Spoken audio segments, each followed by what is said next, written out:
gratuitement. Je vous dis, je suis dans les milieux américains. Je vis aux États-Unis. Je ne connais pas des choses qu'on donne aux États-Unis gratuitement. Il n'y en a pas. Tout, tu dois payer un prix. Je vous donne toutes ces informations gratuitement. Vous êtes plus de 500. Regardez, il y a 200 qui ont aimé. Pourquoi vous faites ça? Je ne suis pas comme mon frère Kalonji. Kalonji vous dit, il faut aimer. Il faut envoyer ceci.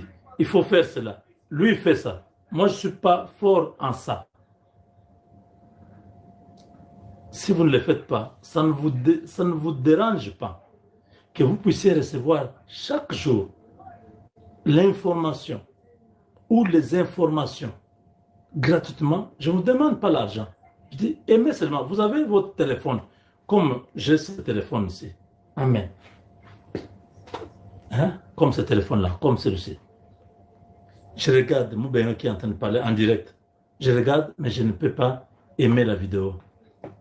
Vous ne voyez pas que, même si on dit pas que vous êtes sorcier, dans vous-même, vous dites vous êtes sorcier. Chanda chukwa buchichane, wenka ebo manyebani, njumwene muhomu. Ouais. Tu es sorcier inconscient. Ce n'est pas normal que je puisse te parler gratuitement. Tu sais combien de temps ça me prend de parler avec des gens au téléphone pour recevoir les informations que je viens de te donner. Mais tu reçois ça gratuitement. Tu te dis, bon, de toute façon, moi, je ne t'avais pas demandé de commencer à faire. Tu ne m'avais pas demandé maintenant, tu es obligé de me suivre, oui ou non? Tu ne m'as pas demandé, je suis conscient, oui, je n'avais pas demandé l'approbation de quelqu'un pour dire, bon, moi, Moubenga, Jean-Claude, j'aimerais commencer à vous parler. Vous êtes d'accord ou pas? Je n'ai jamais demandé ça. J'ai commencé unilatéralement. Maintenant que vous avez découvert que je parle et vous êtes conscient de ce que j'ai fait comme travail, vous venez vous-même sur ma plateforme. Pourquoi vous ne pouvez pas aimer ce que j'ai fait? Donc, voilà.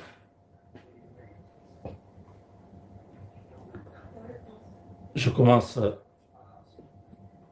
cette vidéo en vous disant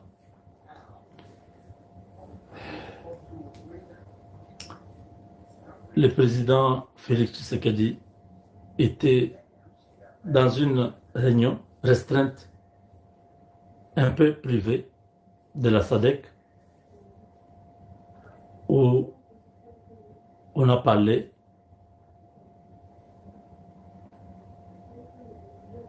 de beaucoup de problèmes qui se passent dans la communauté de la SADC. Et on a parlé aussi de la RDC. Il y a Stanislas Boujakera, un Congolais qui travaille pour nos ennemis, qui a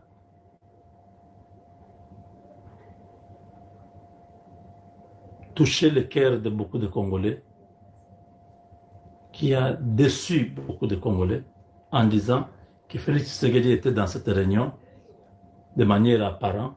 On ne lui a pas donné la parole. Stanislas Boujakera, tu vas continuer à faire ce travail pour combien de temps? Le Congo, c'est ton pays. Tu n'es pas américain. Même si tu peux avoir une nationalité américaine derrière une femme que tu as épousée aux États-Unis. Parce que je connais la famille.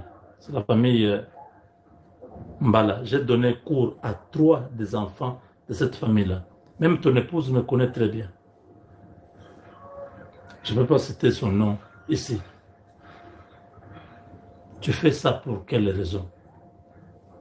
Ton épouse, j'ai travaillé avec elle, Stanislas.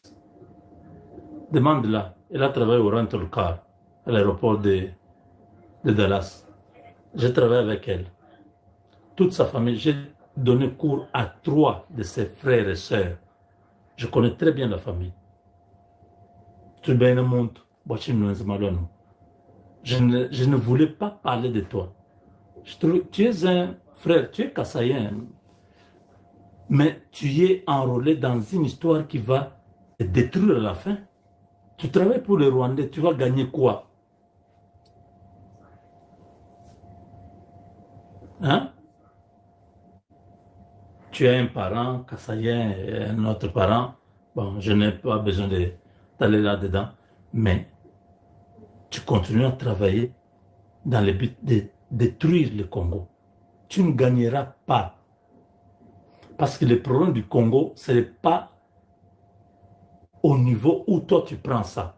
C'est un problème qui est au niveau spirituel. C'est notre niveau. Il faut que tu arrives à comprendre ça pour que tu arrêtes de faire ce que tu fais là. Stanislas, demande à ta femme. Tu connais le monsieur là qui parle à la télé? Il va te dire oui. Ce monsieur-là, j'ai travaillé avec lui. Mes petites sœurs et mes petits frères étaient les élèves dans la classe de cet homme-là. J'ai donné cours à 3 des petits frères et sœurs de ton épouse. Demandez-leur. À MacArthur High School. Oui. 2013, 2014, 2015, 2016. J'étais enseignant aux États-Unis. Je ne voulais pas arriver à ça. J'ai évité plusieurs fois parce que je connais la famille, je connais papa, le papa de ta femme. Je respecte beaucoup cette famille. Mais toi, tu es un intrus. Tu es en train de mettre la vie même de ta femme en danger pour rien. Le travail que tu fais là, imagine aujourd'hui ce qui peut t'arriver. Tu vas rendre malheureuse cette femme-là. Pourquoi tu fais ça? Tu ne peux pas trouver un travail qui peut t'aider à vivre normalement. Au lieu de continuer à prendre l'argent sale pour détruire. Tu sais, tu ne peux pas détruire le Congo. Le Dieu des cieux n'est pas idiot pour mettre au Congo 150 millions de personnes. Et toi, tu penses que tu peux continuer à te jouer d'un président de 150 000 personnes comme ça? Tu dis non, Tshisekedi était dans la réunion de la SADC, on ne lui a pas accordé la parole. Tu gagnes quoi en faisant ça? J'ai dit, tu gagnes quoi en faisant ça? Oh, parce qu'il était en chemise. Tu n'as pas vu que Cyril Ramaphosa était aussi en chemise? Boussa Bonanini. Les demi-congolais, vous êtes toujours comme ça. Soyez les demi-congolais qui sont de bonne qualité, des demi-congolais qui sont du bon côté de l'histoire. Kai Kwamba Wagner est demi-congolais. Elle est demi-congolaise, demi-allemande. Elle fait un bon travail. Toi, tu es parmi les mauvais demi-congolais. Mon vieux Loko Kanza, c'est un demi-congolais valable, de bonne qualité. Elle est équilibrée. Il est, plutôt, qu'est-ce que je dis? Il est congolais et il est rwandais. Il fait un bon travail. Il n'est jamais dans vos histoires de polémiques inutiles ici. Mais les gens qui sont demi-congolais, zambiens ou angolais ou je ne sais pas, camerounais, soyez fiers du pays de votre père, soyez fiers du pays de votre mère. Ne cherchez pas à défavoriser l'un ou l'autre parce que les deux là vous ont donné la vie. Boujakera, honte à toi.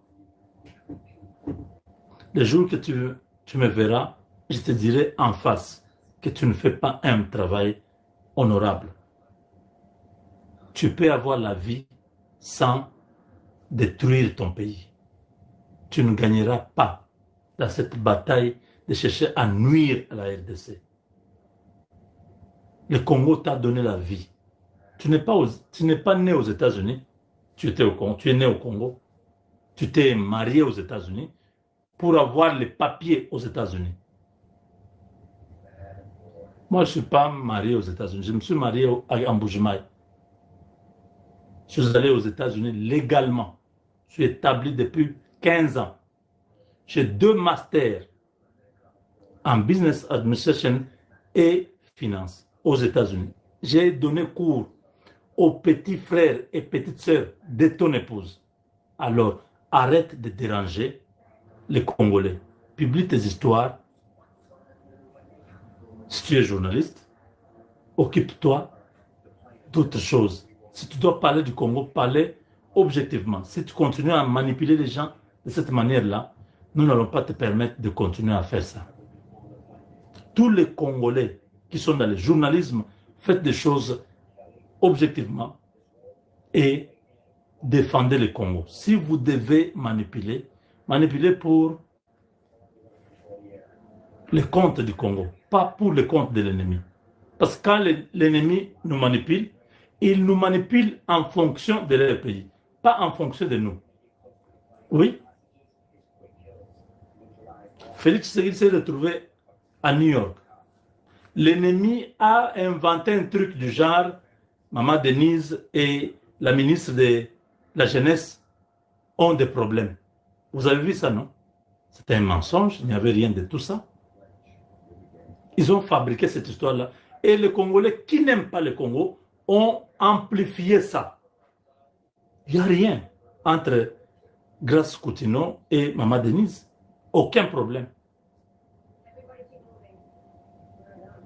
Mais ça a gagné, ça a réussi pourquoi? Parce que des Congolais qui sont de mauvaise qualité ont pris ça, ont commencé à envoyer à tout le monde pour que ça puisse avoir de l'ampleur. Or, cette histoire-là, ils avaient sorti ça pour étouffer un événement qui était la présence de Tshisekedi à New York. Tout ce qu'il a fait, il fallait étouffer ça avec un truc comme ça. Si nous devons manipuler pour la RDC et contre nos ennemis. Pas ce que Boujaker a fait là. Ça, c'est de la honte. Si c'est ton père qui est kassaïen, ou si c'est ta mère qui est kassaïenne, tu dois avoir honte de continuer à faire ça. Bon, je sais que beaucoup de Rwandais ont pris le nom Makenga. Hein? Oui. Makenga, Chamala, tout ça. Ils ont pris le nom congolais. Je ne dis pas que Boujaker est rwandais, il est congolais. Parce que même à le voir physiquement, c'est un Congolais. Du Kasaï. Mais le travail qu'il fait, je ne suis pas d'accord. C'est pourquoi aujourd'hui j'ai dit, là où il veut me suivre, qu'il sache que je ne suis pas d'accord. Tu ne peux pas continuer à manipuler l'opinion comme ça. Félix Tshisekedi était dans la réunion de la SADC avec d'autres présidents. Cyril Ramaphosa était là. Et beaucoup d'autres présidents étaient là. Toi, ce que tu trouves dans cette histoire, tu n'étais même pas dans la réunion. Il y a 16 pays dans la SADC. Je ne sais pas si toi, tu es la 17e nation. La nation qui s'appelle Stanislas Boujaker. Tu étais 17e, tu étais dans la réunion. On t'avait invité là-bas comme journaliste plénipotentiaire et international. On t'avait invité en tant que qui? Pour que tu nous dises que du début à la fin, Félix Tshisekedi n'a pas pris la parole, on lui a retiré la parole.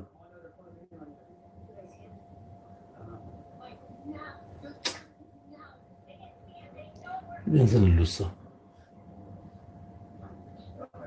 Bana ba mwena kasai, balela kumenyi, menya bena kasai. Mwana bubu Jaker, wa kule malo bupota na kwa. Ça fait très mal. Mes chers amis, on ne va pas s'éterniser sur ces compatriotes. C'est un frère. C'est un frère. Je connais bien la famille de son épouse. C'est un frère. Je dis, c'est un frère. On peut se chamailler, on peut se dire des choses, mais on est frère. S'il prend conscience, il revient en lui. Il fait le journalisme positif, journalisme avec objectif, ou avec objectivité, ça va marcher. Moi, je n'ai jamais été à l'IFASEC, je n'ai pas fait le journalisme, mais je communique. Lui, il connaît le journalisme. Ce qu'il fait là, pour des miettes à gauche, à droite, ah bon, attendez. Aujourd'hui tu dois manipuler cet article, tu dois dire comme ça. Ne faites pas ça. Nous avons toujours été, tous nous avons été une fois ou deux dans des conseils de rédaction où on voit comment on manipule l'opinion, non, non, on manipule l'information. Non, c'est pas bon. Dans le cadre du Congo, nous sommes en guerre, nous sommes en difficulté. Ne nous enfoncez pas davantage. Chers amis, ceci étant dit, nous passons à notre émission. Je vous ai parlé depuis hier des opposants rwandais qui sont à Washington, qui sont invités et que le président américain a confié à son adjoint la mission de pouvoir travailler avec l'opposition rwandaise et trouver une solution. La solution, c'est ce que je suis en train de vous dire. Les États-Unis ont décidé, étant donné que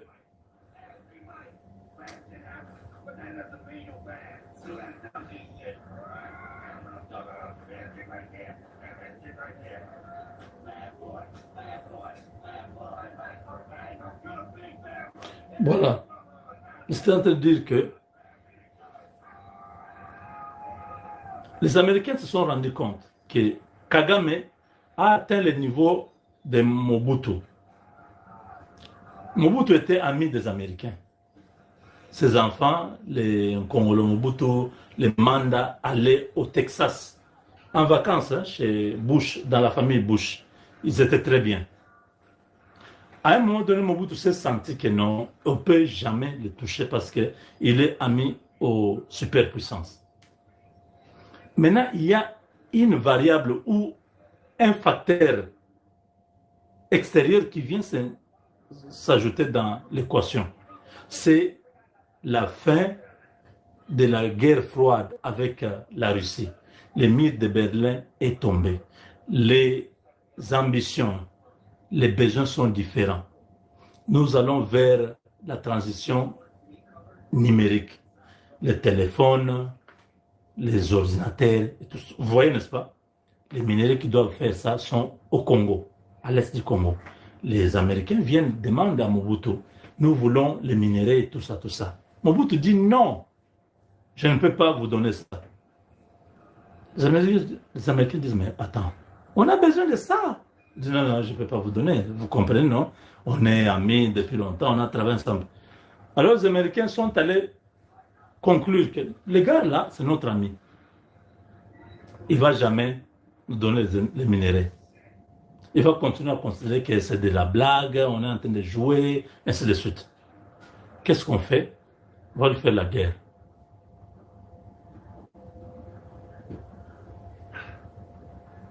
Vous comprenez là où le premier est venu? Mobutu n'a pas compris que les choses ont changé, il fallait qu'il s'adapte. Il est resté. On lui a envoyé Bill Richardson. Bill Richardson vient, il voit Mobutu, il lui dit, ah, maréchal, vraiment tu es ami des Américains. Mais écoutez, la décision a été déjà prise. Nous ne voulons pas voir ton cadavre dans les rues de Kinshasa. Tu es notre ami, nous voulons t'épargner de ça. Accepte de laisser le pouvoir à l'opposition. Toi, tu vas partir, on va te protéger. Mobutu a refusé. Pourquoi Mobutu refuse? Ce sont les Français qui lui ont menti. Jacques Chirac. Ils lui ont dit non, on va t'envoyer le soutien. En ce moment-là, la rébellion a commencé à Ewabora, au Kivu. Mobutu, avec tous ces généraux, les Mayele, les Nzimbi, les Baramoto, tous ces généraux-là en train de rêver. Mobutu ne savait pas que même les généraux étaient déjà achetés, étaient avec les Rwandais. Mobutu commettra l'erreur de s'entêter, de refuser l'offre des Américains. Exactement ce que Kagame fait aujourd'hui. C'est pourquoi je dis, Kagame tombé. Kigali tombé. Kabila tombé. Ah, vous ne connaissez pas la chanson là? Vous voulez un peu bouger? Attendez. Oh, c'est... Moi, je n'ai pas de problème, mais je vais vous aider à bouger un peu, pas beaucoup. Voilà. Ouais. ADF tombé. Tombé. AFC tombé. Kabila tombé. Voilà.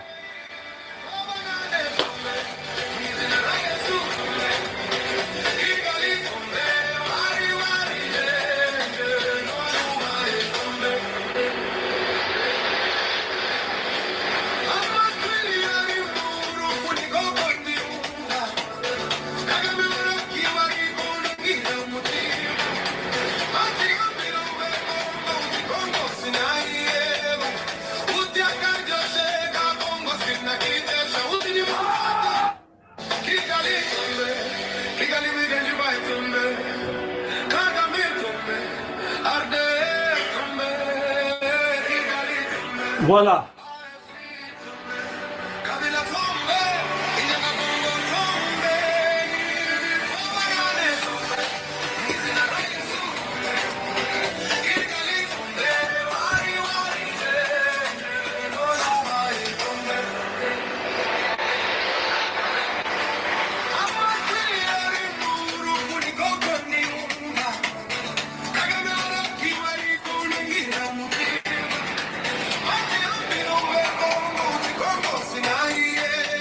C'est tombé.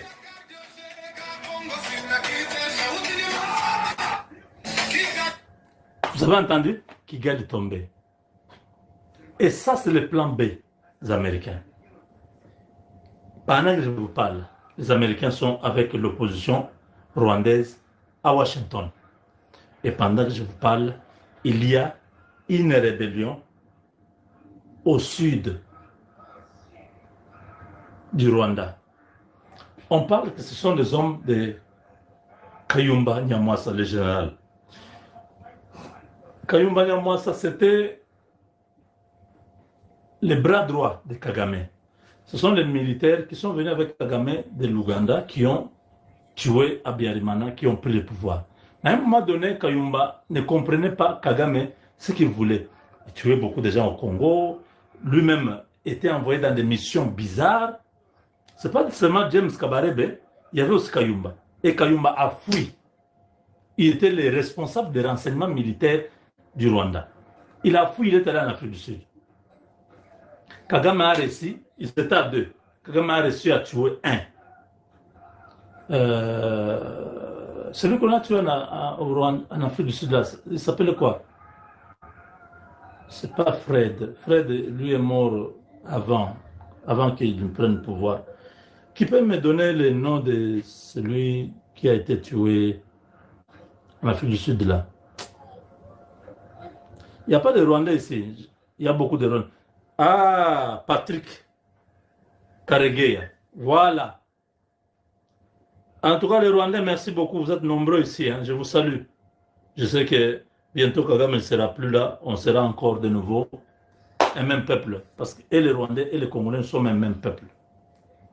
J'ai grandi, j'ai étudié avec beaucoup de Rwandais. On n'avait jamais eu de problème avant. C'est quand Kagame a pris le pouvoir que la haine s'est installée dans les cœurs des Rwandais et des Congolais. On ne s'aime pas, on ne s'accepte pas. Je ne vous mens pas. Si je vois un Rwandais, c'est difficile que je puisse le saluer. Lui-même aussi, quand il voit que ça c'est un Congolais, c'est difficile qu'il salue les Congolais. C'est comme ça. On s'évite. Pourquoi? Cette histoire politique nous a mis une barrière. C'est comme les gens qui étaient à l'Allemagne de l'Est et de l'Ouest. Les murs là avaient créé l'inimité entre les deux peuples. Quand on a écroulé les murs de Berlin, les deux peuples ont commencé de nouveau à se marier, à fêter ensemble. Les gens qui étaient à l'Est peuvent acheter les choses à l'Ouest, et ainsi de suite. C'est ce qui se passe. Les jours que Kagame disparaît, c'est lui qui va prendre le pouvoir. Vous-même, vous allez comprendre. Je ne viendrai pas faire une émission ici pour dire non, nous sommes même un peuple. Non. vous verrez que les choses vont devenir nouveaux. Nous allons nous aimer, nous allons nous marier, ainsi de suite. Je vous ai toujours dit qu'il y a des Rwandais. J'ai une Rwandaise, une de mes grand-mères. Oui, mon grand-père, celui qui est le troisième après mon grand-père, le papa de ma mère. Le troisième grand-père après le papa de ma mère s'est marié à une Rwandaise. Sa deuxième femme, c'est une Rwandaise.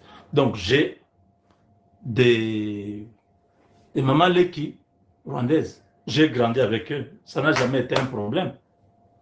Vous comprenez? Beaucoup de familles au Congo, nous avons des Rwandais dans nos familles. Pourquoi ça devient un problème? C'est parce que Kagame a amené un système de tuer les gens, des histoires bizarres. La vie est simple. Pourquoi on complique la vie? Donc, les opposants qui sont à Washington sont en train de préparer la transition. Dans l'entretemps, les hommes qu'on dit qu'ils sont déjà au Rwanda, on ne sait pas. Ils ne viennent pas du Congo. Le Burundi dit, on ne connaît pas ces gens-là. C'est comme le Rwanda dit que le M23, ce n'est pas le problème de Rwanda, c'est le problème de la RDC. C'est exactement la même chose.